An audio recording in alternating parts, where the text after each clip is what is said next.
You won't believe this. In 1939, yes, 1939, when most cars still looked like fancy bathtubs on wheels, Aston Martin quietly dropped a car so advanced it made even modern vehicles look like they were still learning how to crawl. This wasn't some show car or sketch on paper. It was a fully functional space-age machine in the pre-war era. The Aston Martin Atom didn't just break rules, it redefined what a car could be. Hidden away from the public eye, it was the test lab on wheels that predicted the future of British motoring. And trust me, you'll want to see what happened when Aston Martin went full mad scientist with aluminum coil springs and an engine that could whisper and roar at the same time. And before we go any further, smash that subscribe button like you're flooring the accelerator of a 1939 Atom heading down an empty country road. Let's go full throttle into this untold story. At first glance, the Atom looked like it had beamed in from the year 2040, not 1939. It had a sleek, aerodynamic body with fully enclosed wheels, a wraparound windscreen, and sharp, flowing lines that made most of its contemporaries look like horse carts. This was a car that whispered modern, in a time when most cars were shouting Edwardian. The body, handcrafted aluminum over a tubular steel frame, light, strong, and about 50 years ahead of the game.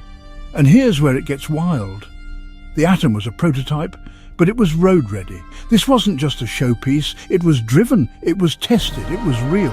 But what made the Atom truly groundbreaking wasn't just how it looked, it's what was lurking underneath. And that part is coming up next. Now, here's where the Atom starts flexing. Under the hood, Aston Martin initially installed a 2.0L four-cylinder engine designed by Claude Hill. Doesn't sound crazy, right?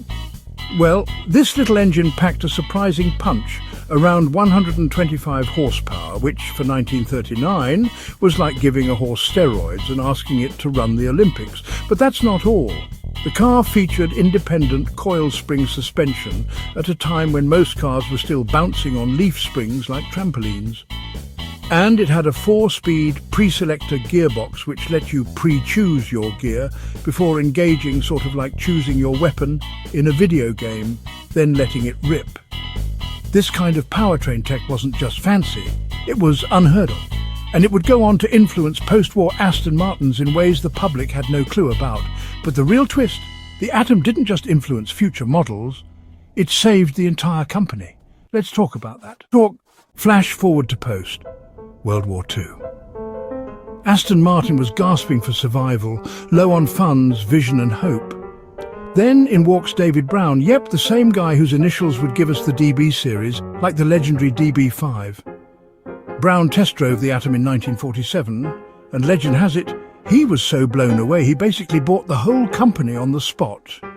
You could say the Atom sold Aston Martin to its saviour.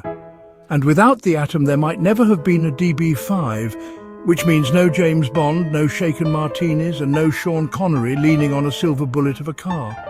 Tragic, right?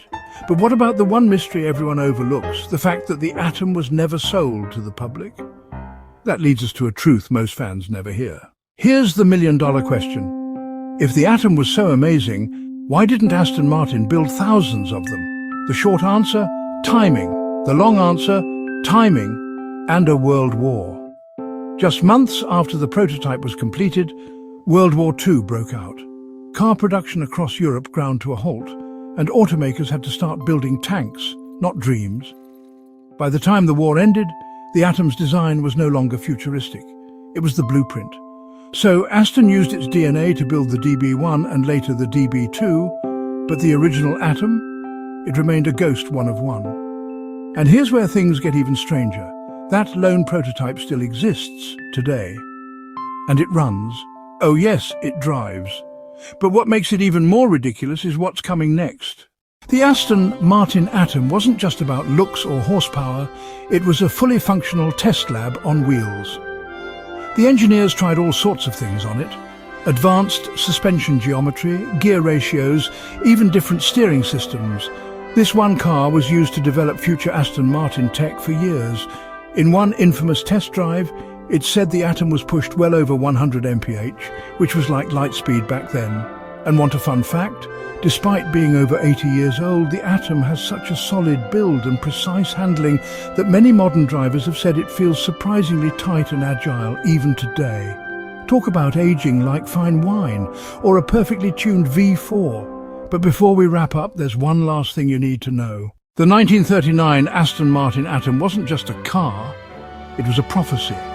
A glimpse into the future that arrived before the world was ready for it. It saved Aston Martin, it shaped post-war motoring, and it proved that genius isn't always loud. It sometimes hums quietly beneath an aluminum hood. Thanks for watching, legends.